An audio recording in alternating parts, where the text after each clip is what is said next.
Deputy President Paul Mashatile was responding to a question posed by the Democratic Alliance about the absence of an existing legislative framework to stabilize coalition governments.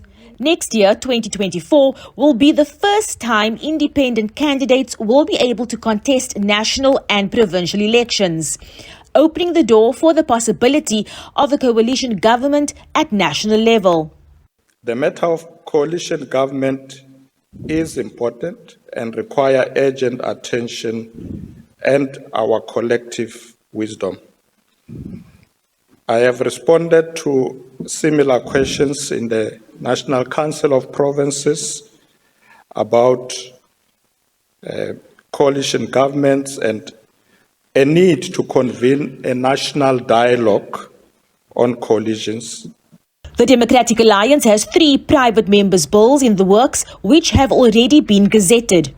But I'm asking you today that when these bills come to Parliament, can you, as the Deputy President, in your capacity as the Deputy President of your party and the country, assure the South Africans out there that we will have enough political maturity to come together and pass legislation that meets all these requirements as you have stated here today, and that we will put petty political differences aside and put the people first?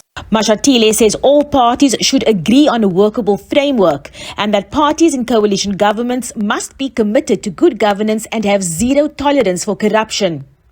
Opposition parties noted that the ANC is acknowledging its shaky position at the 2024 polls, hence it's opening up to this dialogue.